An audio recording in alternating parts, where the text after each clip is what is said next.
La fibroscopie bronchique consiste, comme son nom l'indique, à explorer vos bronches grâce à un tube souple, le fibroscope. Ceci permettra de dépister des anomalies et de mieux prendre en charge votre maladie.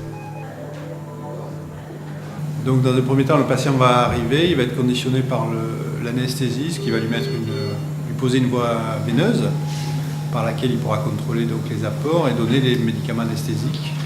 Il sera ensuite donc anesthésié, une courte anesthésie générale, et ensuite nous pourrons passer le fibroscope dans ces voies aériennes pour faire l'examen et les prélèvements si nécessaire. Il est impératif de signaler au médecin, avant le début de l'examen, si vous avez une allergie à un médicament ou aux anesthésiques, notamment ceux utilisés par le dentiste. En effet, des réactions allergiques aux produits anesthésiques, bien qu'exceptionnelles, sont possibles. Ici, nous ne faisons pas de prémédication particulière puisqu'ils sont sous anesthésie générale. Et c'est vrai que lorsqu'on fait l'examen sans anesthésie générale, on peut proposer une prémédication, c'est-à-dire un petit médicament pour détendre le patient, pour qu'il ne soit pas angoissé par la procédure.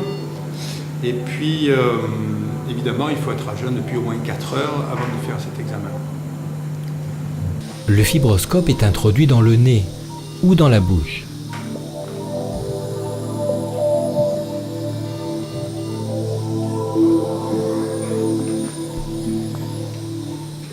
Il traverse la glotte, entre les cordes vocales, puis est descendu dans les bronches, qui sont explorées minutieusement.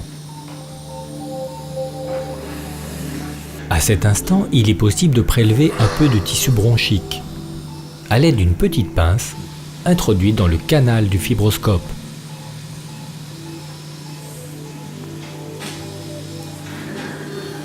Ce prélèvement, encore appelé biopsie, est totalement indolore.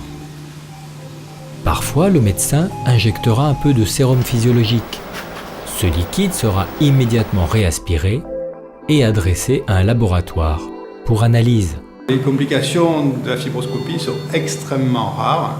Bien sûr, on peut toujours trouver dans la littérature des incidents ou des accidents rapportés, mais c'est de l'ordre de 1 sur 10 000 examens.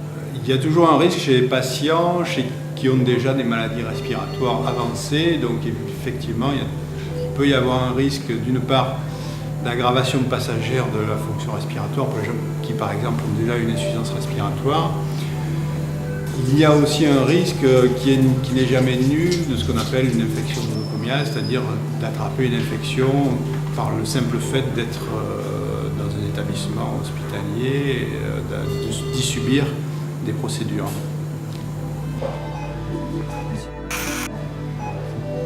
Allez, respirez profondément. Voilà. Rentrez bien les poumons. Une fois la fibroscopie terminée, il vous faudra rester à jeun pendant 2 heures.